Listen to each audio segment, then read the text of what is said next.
So good morning. Good. I'm just checking to see if I'm making connection out there. Everybody's a little blurry.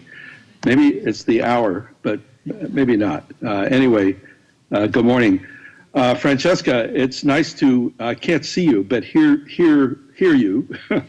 I sort of came in midway through. I'm sorry I didn't get to hear your whole presentation. I was asked to say something about social movements and how they work from my perspective. And I think the first thing I'd like to say is just that it's important to appreciate the role social movements have played in our country, really since its inception. In case you haven't noticed, we have a particularly sclerotic set of electoral and formal political institutions. And it's not accidental. I mean, they were designed that way. The founders, with all due respect, didn't have much use for kings, but they also didn't have that much use for democracy. They liked things kind of the way they were, and so they created a system in which it was very hard to mobilize government as a mechanism of change. Because there were so many veto points, legislative, judicial, state level, and such deep principles of unequal representation, whether the 3/5 rule as applied to voting or institutions like the Senate that allocated representation regardless of the electorate. So that's sort of a starting point. But Americans needed to make change. And casting about for how to make change, the most effective models seem to emerge not so much directly from the political process as from the Great Awakenings of the 1830s, the movements of religious revival, the Methodist and Baptist churches that swept the country that were movements of moral reform, locally rooted, national in ambition, coordinated, and which impacted parties and through parties policy. For example, the temperance movements, which was probably the major social movement of the 19th century, one of them, the abolition movement, later the suffrage movement, the populist movement, the early labor movement, and of course the civil rights movement, the women's movement, the environmental movement, and so forth. And so I think appreciating that the way political change seems to happen in this country when there's not a war or a depression is through social movements in this interplay with electoral politics. And of course, the conservative movement itself certainly is a social movement that proved very effective in terms of shifting the direction in American parties and politics as well. So what do we mean by social movements? In my view, movements emerge from the efforts of purposeful actors, individuals or organizations, to respond to changes, to conditions experienced as unjust, not just inconvenient, but unjust, so as to assert new public values, form new relationships rooted in those values, and mobilize political, economic, and cultural power to translate those values into action. They differ from fashions, styles, fads in that they're collective, strategic, and organized. Organized doesn't always mean that everybody's getting along. They're often raggedy and have competing groups and whatnot, but they are organized. And they differ from interest groups in that they're not simply about reallocating the goods, but also about redefining what a good is. So they have a normative and cultural function in a way that interest groups don't. Not content with trying to win the game as it is, they often try to change the rules of the game. Now, what social movements are not, and this seems important to distinguish, they're not marketing. There's a lot of confusion about the difference between movement building and marketing. The environmental organizations dump millions of dollars in marketing and advertising, thinking that in that way they could shift the national agenda with respect to climate change in some profound way. Marketing is rooted in exchange. It's transactional.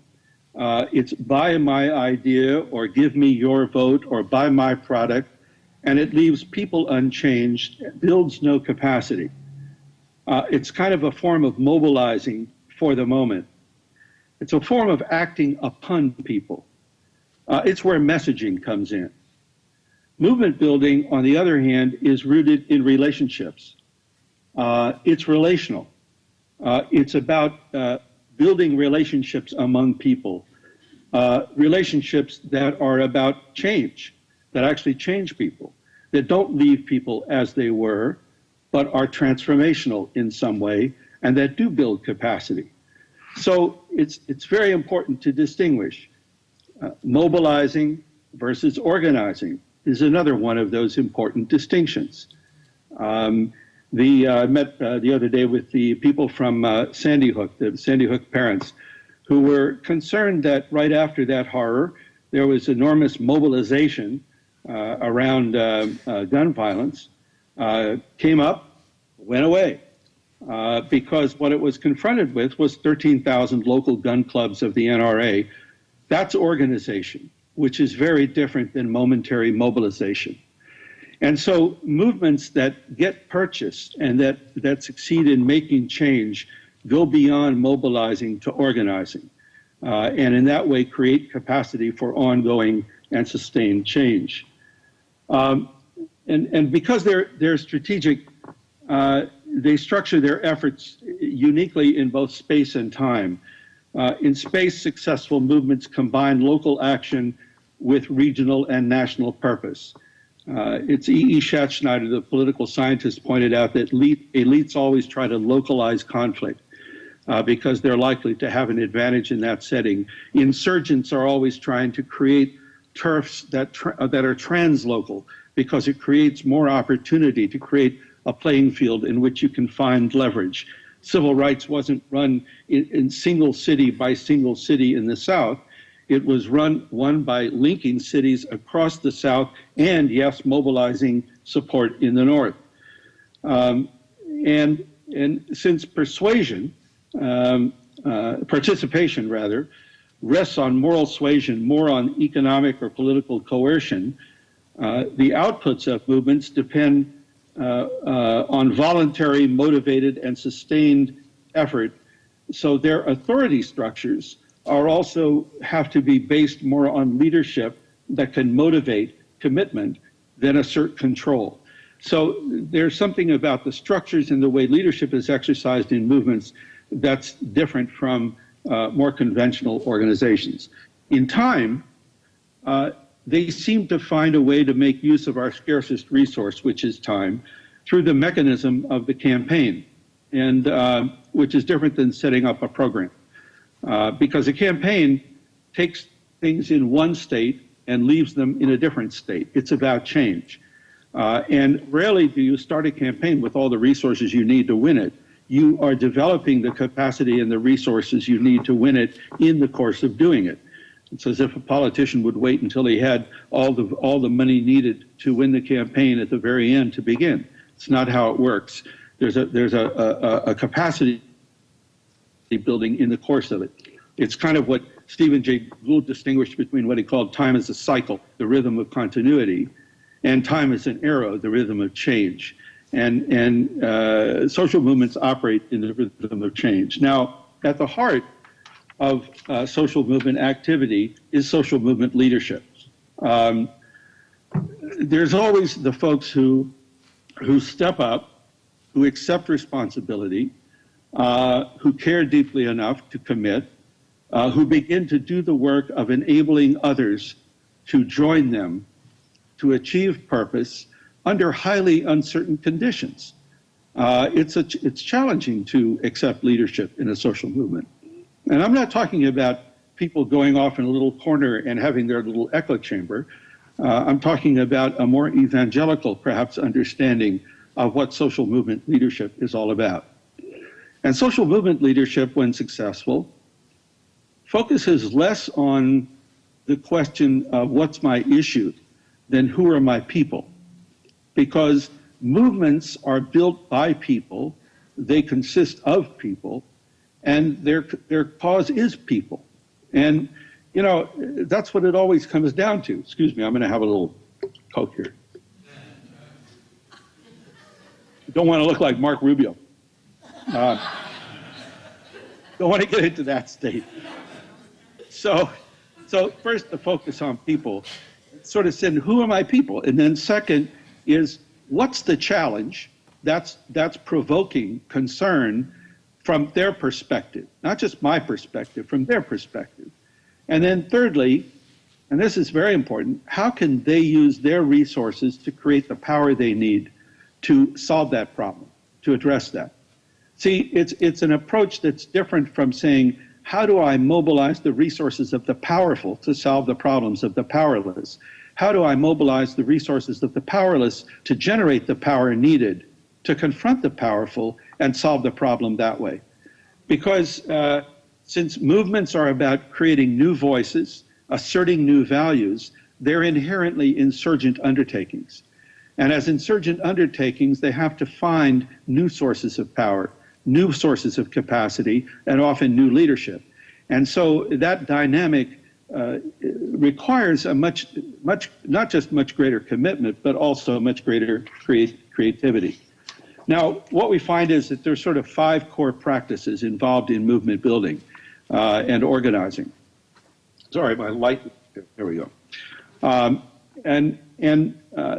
First of all is relationship building. Movements are built by the formation of new relationships among people. That's the core mechanism.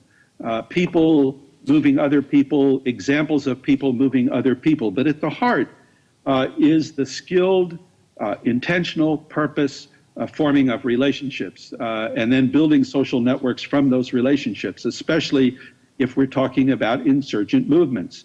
In the farm workers that I organized with for 15 years, we always did house meeting campaigns, which were based on building on people's social networks, because they were, the institutions were too locked up. When we did the campaign for Barack Obama in South Carolina in the primary election, the institutions were locked up there too for the opposing candidate. We had to do 500 house meetings to create an army of the 15,000 people that did the work on election day to win that election. So building relationships doesn't mean just like 1 or 2 people. It can be done to scale. But the point is, it keeps the focus on relationship building, not extracting resources from each other, but doing the work to establish common ground for a commitment to work together with each other. That becomes then the sort of the foundation of the work. Second, movements, they tell a story.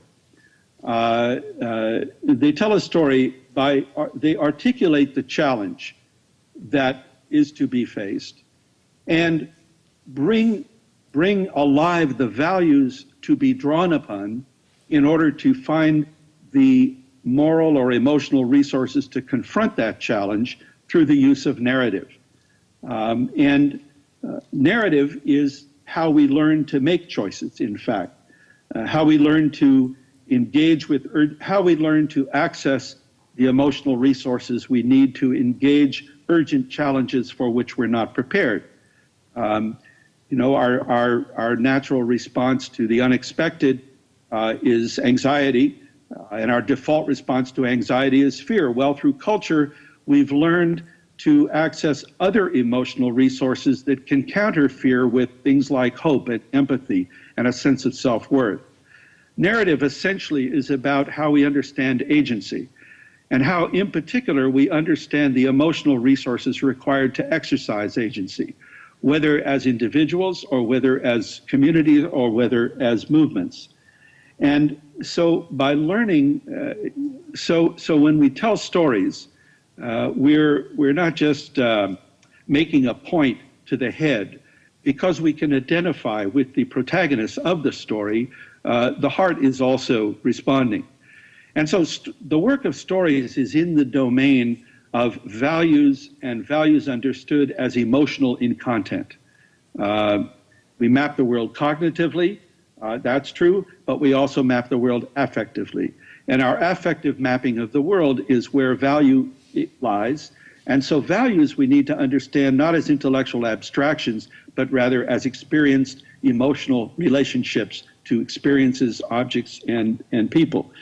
And in movements, the big challenge is, on the one hand, the challenge of urgency, the challenge of the need to act, but the response then of hope, empathy, and self-worth, as opposed to fear, isolation, and self-doubt, which paralyzes action. And so a lot of that is the work that's done through narrative. And when we work with people on this, we construct it as a three-part narrative: a story, we say, of self, which is an articulation through narrative of why you've been called to what you've been called to; a story of us, which is a way of bringing alive the values shared by the community being mobilized; and a story of now, which is a way of making real the challenge to those values that demands urgent action. So the narrative, the story of the movement, that's the part that addresses the question why we are doing this, what's at stake, why do we care? It doesn't answer the question how. That's the next practice, which is strategizing, which is the work, and this is on the cognitive side, this is the work of figuring out how to turn at the most basic level what we have into what we need to get what we want. How do we translate resources we have into the power we need to get what we want? That's what strategizing is all about. Now, strong movements strategize not just at the top, but somebody in DC figures out the strategy and everybody else is little cogs to do whatever they're told to do. Effective movements strategize at multiple levels, equip people with the resources and the capacity to be strategists. And see, the fact of the matter is that when it comes to both storytelling and strategy, we're hardwired for both of these. I mean, you know, where'd you hear your first stories? I mean, you heard them from your parents. You heard them growing up. We're natural storytellers. How many of you have to strategize about something today, like how to find your way, how to find a parking place, how to deal with the fact that something got canceled? We go through life telling stories and strategizing, but often we do so implicitly. And a lot of the work we do with people is to take the implicit and make it explicit so that we can bring intentionality and purpose to it. And that goes on in effective social movement organizations, whether it's sort of always articulated that way or not. That's what happens. The particular challenge, strategic challenge in social movements is that, again, they're never Goliath. They're always David. And so when they try to fight with Goliath's resources, they always lose. They have to figure out how to fight with David's resources. And that can be challenging because it requires resourcefulness that can compensate for conventional resources. And that's why people are so important, because people become the fundamental resource, the fundamental source of power of a social movement, whether it's people choosing to walk to work instead of get on a bus, which if they all do it together for a year can desegregate the buses in Montgomery, Alabama, or whether people choosing to make their own salt, as they did in India, and be part of that movement. Or in the case, my work with the farm workers, people choosing not to eat California grapes over a period of 5 years, in the end, leading to the organization of 100,000 agricultural workers in that state. But it's the aggregation of resources that are broadly distributed into purposeful, focused effort that is the strategic challenge, I think, in a lot of social movements. How to make the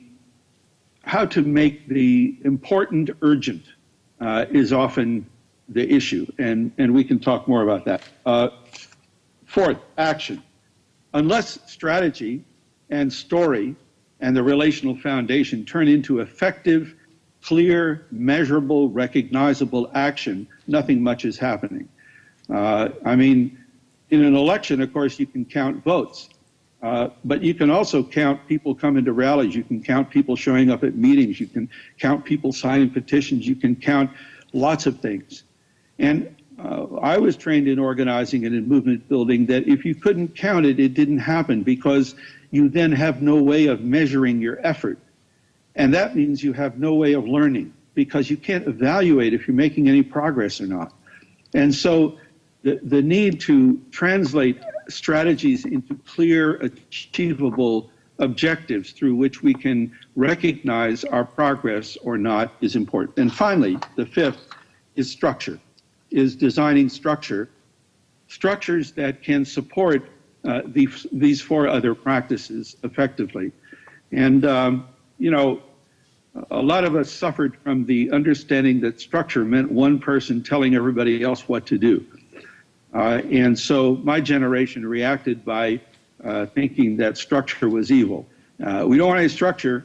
And then Joe Freeman, feminist sociologist, came along and wrote an article called The Tyranny of Structurelessness, in which she pointed out that whenever people get together, guess what? They create structure. Now, it may be off the books as opposed to on the books, which only means that decision-making becomes opaque, personalistic, and factionalized instead of explicit and accountable and transparent. And so designing structures that enable us to coordinate, to make decisions, and strategize is a critical piece. The work I've been doing in recent years has been to focus on the development of leadership teams and cascaded leadership teams as an effective way to break out of what we call the dot model, the one person telling everybody what to do, but also avoid the hey, we're all leaders model. Collaborative, effectively structured teams we introduced them on a large scale at the base of the Obama campaign in 2007-8, because we found that the individual volunteer model was so unreliable, frankly. People could not ask for help, or people would try to do it all themselves. And by creating an interdependent leadership team at the beginning, it gets the idea that leadership is interdependent from the get-go. So I'm going to stop in just a second with just the final comment that to build effective movements is about developing leadership. The fundamental investment, the fundamental capital required is leadership on a large scale. And movements that have succeeded have found ways to do this. And whether it's through formal training, informal training, but the ongoing work of identifying, recruiting, and developing leadership that can operate at multiple levels is where the richness of a movement lies. Just as an example, the Grange, back in the 19th century, had 450,000 members in 450 chapters. That structure required 77,775 volunteer leaders in order to operate, of which 99% were local. In other words, and if you look at the NRA, you're going to find a similar reality. The investment in local and intermediate levels of leadership is how these movements are able to build and sustain constituencies over time, and not be a flash in the pan. We all clicked a million times, we mobilized, and then the next day we're gone. We've had too much of that. What we need to do to deal with the challenges that you're trying to deal with is something much better. And I'm just going to conclude with an appreciation of the opportunity to talk with you.